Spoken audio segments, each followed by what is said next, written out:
No Brasil, maltratar animais de qualquer espécie é considerado crime ambiental. A punição para quem pratica maus tratos é a pena de detenção de 3 meses a 1 ano e pagamento de multa. Apesar disso, não são raros os casos de pessoas que cometem esse delito. E para falar mais sobre esse assunto, nós vamos conversar agora com a Pauliane Rodrigues, que é da Comissão Especial de Proteção e Defesa Animal da OAB Goiás. Olá, Pauliane, obrigada pela sua presença. Obrigada pelo convite. E também com a Lídia Salles, que é voluntária do grupo Miau Au Au. Olá, Lídia, obrigada pela sua presença. Eu que agradeço. Bom, para começar, queria que vocês explicassem de forma muito geral o que pode ser considerado maus tratos aos animais. Vou começar com a Pauliane. Na Lei 9.605, no artigo 32, que é a Lei de Crimes Ambientais, lá tem 4 verbos: praticar abuso, maus tratos, ferir ou mutilar animais domésticos, domesticados, nativos ou exóticos. Ali ele só traz 4 verbos, né? Que fala assim, dá uma visão geral do que seria maus tratos. Mas maus tratos vai muito além do que esses 4 verbos, né? Isso cabe a cada juiz, cada julgador apreciar o que seria maus tratos. Aí a gente fala, deixar o animal às vezes enclausurado, não dar água, não alimentar, deixar o animal sem a convivência dos donos, né? Deixar o animal amarrado no sol, na chuva, não dar abrigo para o animal é considerado maus tratos. Não cuidar do animal, a pessoa às vezes adota, mas não tem aquele cuidado com o animal. Trata ele como se fosse um objeto. Não, o animal não é objeto. O animal é um ser vivo, ele merece respeito e cuidado. Bom, Lídia, queria que você também falasse um pouquinho sobre as definições de maus tratos. Bem, o trabalho de proteção animal, ele procura sempre orientar as pessoas no momento da adoção, explicando a questão dos maus tratos, né? E a gente também tenta observar se a pessoa tem a índole de tratar bem ou mal o animal que ela pretende adotar ou aquele que ela um dia já teve, né? Então a gente faz mesmo que uma entrevista para perceber essas coisas e procura uma orientação. E justamente isso, porque o animal ele tem seus sentimentos, né? E esses sentimentos eles têm que ser considerados, porque ele convive com a família, ele precisa do afeto, da atenção, ele precisa que as pessoas cuidem dele, porque ali ele não tem condições de se cuidar sozinho, ele fica doente, ele precisa ir ao médico, ao veterinário. Então tudo isso está dentro dos bons tratos, né? A pessoa, com isso, ela vai evitar os maus tratos. Então, na hora de adotar, são exigidos alguns critérios do adotante, né? Exatamente. A gente tem que perceber se a pessoa, qual a intenção da adoção, quantos animais ela tem em casa, até a questão sociocultural e econômica da pessoa, ela entra nessa análise, porque às vezes a pessoa já tem um monte de animais em casa e ela quer levar mais um. E tudo isso é custo. Então a gente sabe que se a pessoa não tem condições financeiras de arcar com uma eventual doença que possa acometer a todos ou uma parte desses animais, ela não vai ter condições de cuidar. E daí vem o abandono também. Ela não tem condições de tratar, então ela joga na rua. É um ciclo, na realidade, né? A gente prega muito conscientizar as pessoas que os animais são seres vivos, que eles têm leis de proteção, não só a Lei 9.605, né, no artigo 32, mas também a Constituição Federal, ela dá direitos aos animais, né? Tanto a fauna quanto a flora. Então, assim, é conscientização. Hoje a gente tem um papel, né, de conscientizar crianças, porque a criança, ela educa o adulto. Porque tem muito adulto que acha que animal é coisa, né? Uhum. E hoje é de... Então, assim, a gente levando em consideração essa questão que os animais não são coisas, são seres vivos, a gente busca conscientizar que a pessoa que tem um animal é como se fosse um filho, né? Um filho menor. Então, que ela cuide desse animal com todo carinho e atenção que ele merece, como se fosse uma criança. Bom, Pauliane, a gente falou no início do programa a respeito das punições, né? Uhum. Do que é previsto em lei a respeito dos maus tratos. Como que você avalia essas punições e o que deve ser feito com alguém que comete algum tipo de abuso contra os animais? Bom, a gente sempre fala, né, da pessoa filmar. Por quê? Porque precisa você ter uma prova material para começar ali um processo. A pessoa vai responder um processo, né? É no juizado especial criminal, porque é um crime de menor potencial ofensivo, né? A punição de 3 meses a 1 ano. E assim, aquela pessoa que presenciou os maus tratos, vai numa delegacia, registra um TCO, porque para aquela pessoa que cometeu esse maus tratos, ela não fica impune, que a impunidade ela gera mais maus tratos. Né? Então a gente sempre busca todas as delegacias, não só a DEMA, vou frisar isso, porque muita gente me pergunta se é só na DEMA, não. Todas as delegacias têm a obrigação de registrar o TCO de maus tratos. E a gente viu vários casos recentemente, né? Goiânia, maus tratos contra cavalos, contra cachorros. Goiânia né? tá, assim, a gente está até assustado, né? Goiás, na realidade, com esse tanto de... Eu não sei se é por conta da informação que está muito rápida, se sempre teve esses crimes de maus tratos, mas assim, a partir do momento que eu assumi a comissão, chegou vários casos, e assim, casos que a gente fica muito assustado. Outra coisa também que eu queria falar, a pessoa que comete maus tratos contra os animais, comete contra pessoas. Né? Isso já é assim, nos Estados Unidos, eles fazem uma observação naquela pessoa que cometeu maus tratos. Por quê? Porque aquela pessoa ela tem uma psicopatia, ela vai cometer com pessoas. Né? Então, assim, todo mundo prestar bastante atenção nessa questão, ir numa delegacia, fazer o TCO, o Ministério Público é o autor da ação, nos casos de maus tratos, ele representa o animal. Então, se a pessoa não precisa ficar com medo, achando que vai se expor, ou que o crime, né, ficar com medo da pessoa, do agressor, não. Ela vai lá, registra o TCO é mandado para o Ministério Público é o autor da ação. Gostaria de acrescentar que também há a importância do registro do TCO para uma questão de estatística, porque o poder público ele trabalha nas suas políticas públicas com estatística. Então, se ninguém vai lá, ou pequena parcela da sociedade registra essas reclamações, os dados não são reais. Aí não tem como a gente exigir que o poder público cumpra seu papel, né? Bom, para finalizar, queria falar rapidinho com a Lídia. Lídia, a Pauliane apresentou algumas sugestões do que pode motivar esse abuso. Você, como integrante de um projeto que cuida de animais, que resgata animais, que outros pontos a gente pode apontar que são motivadores desses abusos? De maus tratos aos animais? Olha, eu acho que às vezes as pessoas não entendem que um animal ele é como uma criança, é uma eterna criança dentro de uma casa. Né? Então ele vai sempre brincar com aquilo que é seu, vai brincar com o seu sapato, com o seu cinto, a sua bolsa. Se a sua bolsa está aberta, ele vai entrar dentro da sua bolsa e pegar aquilo que lhe interessa, e às vezes é uma coisa importante sua, ou às vezes um objeto que você gosta que ele vai estragar. Aí a pessoa fica nervosa, acaba batendo no animal, e com isso esse tipo de atitude ele tende a crescer. Porque o animal não sabe revidar. Um cachorro, principalmente. O cachorro, ele apanha, daqui a pouco o dono chama, ele vem. No mesmo momento. Com docilidade, né? O gato, ele já é mais arisco, desconfiado, ele revida, né? O gato revida, o cachorro não. Então, é essa inocência e é essa fragilidade do animal que proporciona os maus tratos de uma pessoa que não tem consciência, na verdade, né?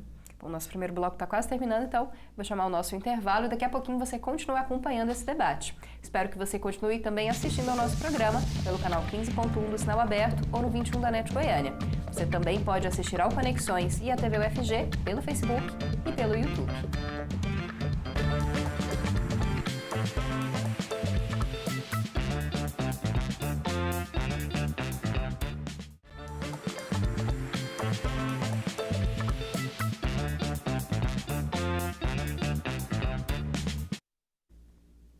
Hoje o Conexões está discutindo maus tratos contra os animais, com a Pauliane Rodrigues, que é da Comissão Especial de Proteção e Defesa Animal da OAB Goiás, e também com Lídia Salles, que é voluntária do grupo Miau Au Au.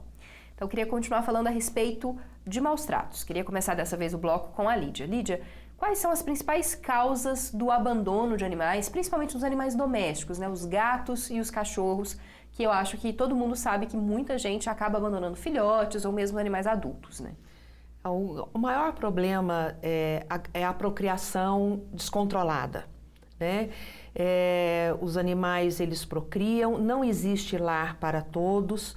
Naquela residência onde uma cadela de grande porte é capaz de dar à luz a 12 filhotes, por exemplo. Há dificuldade de encaminhar para outros lares e esses animais vão se acumulando nessa casa. As pessoas têm muita despesa com esses animais e a maioria das vezes esses animais são abandonados na rua.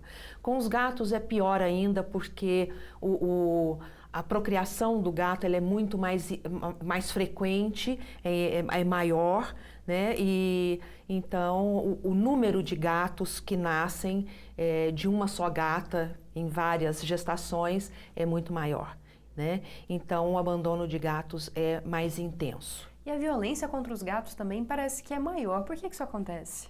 Existe um grande preconceito. Eu costumo dizer que os gatos eles são animais extremamente injustiçados. Né? Eu posso dar o meu exemplo. Eu mesma, eu tinha uma série de bobagens que eu acho que todo mundo tem em relação aos gatos, né? É porque gato é ingrato, não gosta do dono, ele gosta da casa, ele vem por causa da comida. Ele não é isso, não é verdade. Né? Eu passei a criar gatos e eu me deparei com um animal extremamente afetuoso, carinhoso, só que ele tem o tempo dele, ele é diferente do cão. Eu costumo dizer que o gato, a gente tem que prestar muita atenção nele, porque ele é um animal sutil. A gente tem que conquistar o gato na realidade, né, Lídia? Também, tem que conquistar. O cachorro é mais fácil. O gato é um animal exigente. Né? Então, as pessoas, por esse preconceito, por achar que um gato preto traz azar, que um gato branco é um não sei o quê, isso dificulta a vida do coitadinho do gatinho, né? Que não tem, é uma que questão não é cultural até, e que eu não acho. É nada disso. Oliane, se você quiser complementar um pouquinho. Eu acho que é uma questão até cultural, essa questão do gato sofrer mais maus tratos. Eu acho que como o gato é um animal super independente, né? Ele sai para a rua, mesmo a gente querendo que ele não saia. Eu acho que por isso que os maus tratos a ele é maior, porque o cachorro, se você prende, ele vai ficar dentro da sua casa. O gato não, o gato ele dá um jeito de escapulir. Então por ele ser um animal totalmente independente, por isso que ele sofre mais maus tratos que o cachorro. O cachorro só se o dono realmente abrir o portão para ele sair. Em relação à castração, qual que é a importância da castração para evitar o abandono e para evitar também a proliferação desses animais de forma indiscriminada? A gente sempre fala que a castração é a solução. É a solução dos nossos problemas, nossos como protetores, nossos como advogados até. Por quê? Porque a castração ela vai inibir aquele ciclo todo. Eu falo sempre, não existe animal de rua. Existe animal que teve o tutor um dia. Né? Esses animais que são abandonados são animais de cadelas que têm donos. A pessoa deixa o animal escapulir, ele cruza, tem as ninhadas, o que a pessoa faz?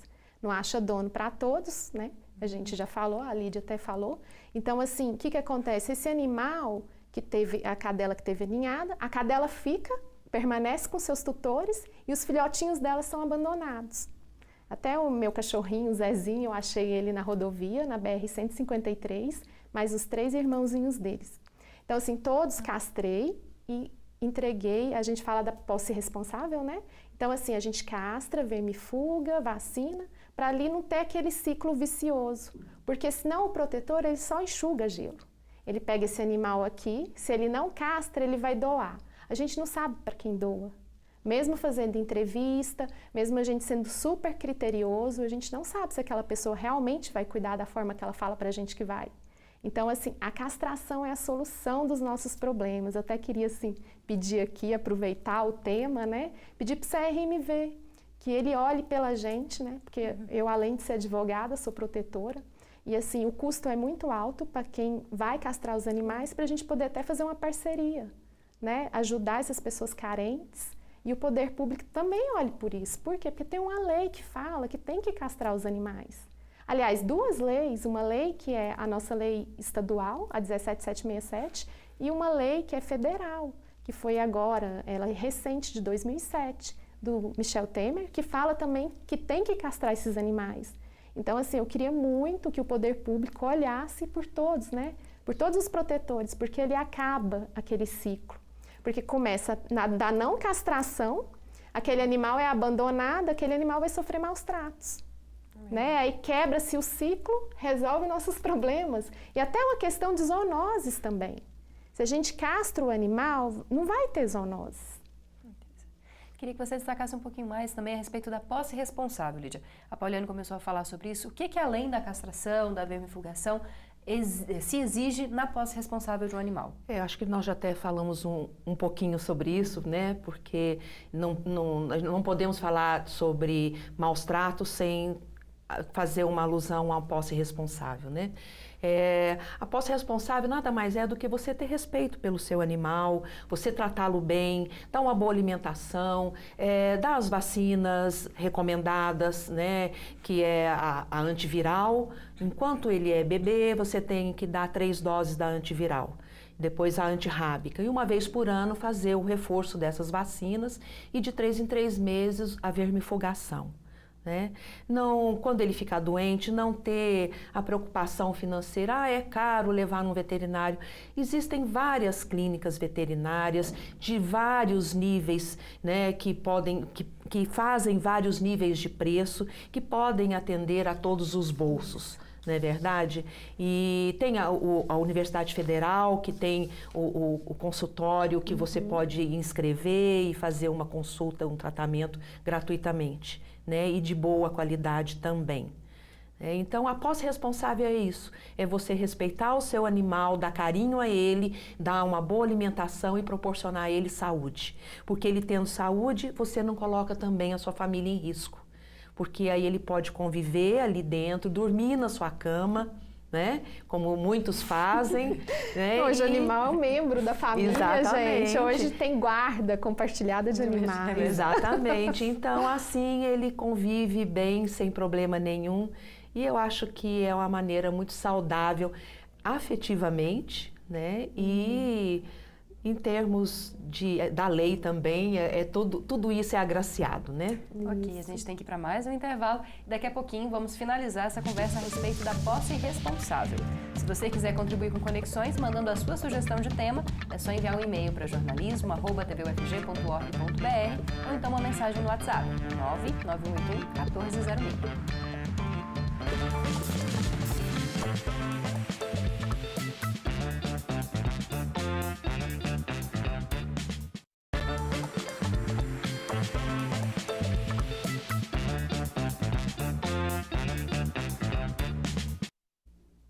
Esse é o último bloco do Conexões de hoje, que está discutindo maus tratos contra animais, com a Pauliane Rodrigues, da Comissão Especial de Proteção e Defesa Animal da OAB Goiás, e também com a Lídia Salles, voluntária do grupo Miau Au Au. Pauliane, vou começar esse último bloco com você. Ótimo. A gente falou muito de proteção a cães e gatos, animais domésticos, mas também há muitos maus tratos contra animais de maior porte, principalmente aqueles que são usados para trabalhos, como cavalo ou até mesmo outros tipos de animais. Como é que isso funciona também? A lei é a mesma? Há outro tipo de penalidade? A fiscalização é a mesma? A lei é a mesma. A mesma lei que é de animais domésticos é de todos os animais, né? Que é a Lei 9.605. O que acontece? A gente está querendo, né, a comissão, fazer um trabalho social também. A gente está querendo trazer o cavalo de lata, né, que já em vários estados ele está colocando o cavalo de lata no lugar do cavalo. Por quê? Porque o animal na cidade, ele traz problemas, não tem como falar que não traz. Então, às vezes, é carroceiro, né, que usa muito o cavalo para puxar ali as coisas, ou pegar material de construção, alguma coisa assim, ou até aqueles que reciclam coisas, né? Então, assim, a gente fazer a substituição, né, do cavalo e trazer o cavalo de lata. E o que é o cavalo de lata? Cavalo de lata seria um carrinho que a pessoa mesmo puxa. Ou então ela pode adaptar ele na moto. No sul, em Santa Catarina, no Rio Grande do Sul, é muito utilizado o cavalo de lata. Então, assim, a gente já está fazendo essa ligação, né? A gente vai ver se apresenta um projeto de lei para algum vereador, né, que se dispuser, e apresentar esse projeto de lei, na realidade, para proteger mesmo os animais, né? O nosso fim, né, e o nosso meio e tudo que a gente faz, a gente visa só proteger os animais de qualquer forma de maus tratos. Para os animais silvestres, a legislação é diferente, né? A lei é a mesma, né? A mesma lei. Porque lá fala assim, praticar abuso, maus tratos, ferir ou mutilar animais domésticos, domesticados, silvestres ou exóticos. Então, ali, a lei ela é a mesma para todos os animais. Bom, queria agora falar um pouquinho a respeito de uma avaliação mais geral das políticas públicas. Lídia, como você, que integra um movimento de proteção, avalia as políticas públicas pensadas para a proteção dos animais? Bom, nós não temos exatamente nem no que pensar, né? Porque no nosso estado, nos nossos municípios, nós não temos nenhum tipo de programa que atenda a essas necessidades, tanto da própria lei, que já existe, que ela não foi regulamentada ainda, e a questão do trabalho das protetoras. As protetoras têm um trabalho exaustivo, muito oneroso, que elas se dedicam ao máximo, mas sem o apoio do ente público fica muito difícil, porque o número de animais a serem atendidos é muito grande. Então, aqui eu acho que deveria ficar um apelo para o poder público, né? Que olhem com um pouco mais de atenção. Nós temos o exemplo do Paraná, não é, Pauliane, que faz um trabalho magnífico. São Paulo. E os centros de zoonoses desses lugares, eles se utilizam de verbas verbas que vêm mesmo destinados, né? Porque é uma questão de saúde pública. E aqui no nosso estado nós temos muita dificuldade para que os gestores entendam isso. Isso. Na verdade, que os animais eles têm direitos. E que isso é uma questão de saúde pública, que as doenças que podem dar uma epidemia na cidade afetam os humanos também. Então, todo este trabalho é uma cadeia e isso precisa da atenção do poder público. Você disse protetoras. A maior parte das pessoas que se dedicam a esse trabalho são mulheres? A grande parte. Existem homens, mas são bem poucos. É a minoria. A grande maioria são mulheres. Interessante. Pauliane, queria que você também desse sua consideração a respeito dessas políticas públicas. Você concorda com a Lídia? Concordo, né? Porque a gente não tem políticas públicas para os animais. Eu acho assim que está tudo se evoluindo, né? Goiás agora com essa comissão de proteção animal, que era uma coisa que a gente já queria há bastante tempo, né? Então está começando a se evoluir e a pensar que o animal realmente é um ser vivo, um ser senciente, né? Um ser que merece atenção, respeito, cuidado e carinho, né? Então assim, eu acho que está se evoluindo para a gente buscar melhorias mesmo favoráveis aos animais, né? E assim, eu acho que tudo é um caminho. A gente está caminhando, engatinhando, eu sempre falo, né? A gente está engatinhando para colher frutos lá na frente. Então, assim, eu gostaria de fazer o mesmo apelo que a Lídia fez. Poder público, olhe pelos animais. A gente está cansada, né, de fazer A gente tenta fazer um trabalho, né, que é um trabalho voluntário, mas está difícil, está complicado e, assim, os animais merecem o respeito, né? Não é porque eles não votam que eles não merecem leis de proteção. Mas os seus donos votam, né? Isso. Para finalizar, já que sobrou um tempinho, você destacou uma questão que é uma relação entre a violência contra os animais e uma violência contra os humanos. Existem pesquisas que apontam que autores de violência contra o animal podem ser violentos dentro do ambiente familiar. Isso é verdade? Sempre são violentos com outras pessoas. Começa ali naquela questão de maltratar aquele animal, porque o animal é um ser indefeso. Gente, a pessoa que chuta, que espanca, o bicho ele não tem reação. O animal não morde o dono. Você pode reparar, esses dias o caso do pitbull, que foi espancado pelo dono, né, pelo tutor, o animal, na hora que vê o dono chegando, ele abana o rabo. Né? Então, assim, é uma situação que, para quem assiste, você fica indignado, que você pensa assim, gente, como que a pessoa agride um bichinho daquele? O animal vê o dono, ele abana o rabo. Então, assim, as pessoas que agridem os animais, elas agridem pessoas. Então, assim, tem que prestar bastante atenção. Se uma criança maltratou um animal, a mãe tem que conversar, tem que mostrar que não pode. Por quê? Porque ela começa ali no animal. Aí ela vai evoluindo. Evoluindo vai passar para pessoas. Hoje tem filhas que batem em mães.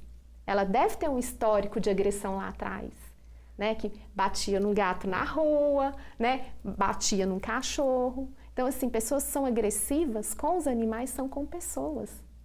Concorda também, Lídia? Concordo, absolutamente. Inclusive, há uns 2 anos atrás, teve na OAB, eu fui convidada, fui assistir uma palestra de um policial militar do estado de São Paulo. Verdade. Ele fez um estudo, infelizmente no momento não me lembro o nome dele, ele fez um estudo, uma pesquisa muito grande a respeito, escreveu um livro e ele que trata exatamente sobre isso, de pessoas que na infância maltratam os animais, elas podem ter traços de personalidade de psicopatas. Bom, a gente tem que finalizar o nosso debate. Muito obrigada pela presença, Pauliane. Obrigada pelo convite. A OAB está sempre à disposição do que precisar, é favorável aos animais. Claro. Muito obrigada também, Lídia. Eu que agradeço muito em nome da Miau Au Au. Agradeço e me sinto muito honrada de estar aqui representando este grupo que desempenha um grande trabalho. E eu tenho a honra e o prazer de participar dele. Certo. Muito obrigada, Lídia. Eu que agradeço. Bom, Conexões está terminando, mas você pode continuar acompanhando a programação da TV UFG. Pode também acessar o nosso site, que você vê aí na tela, ou as nossas redes sociais. Eu te espero no nosso próximo programa. Até lá!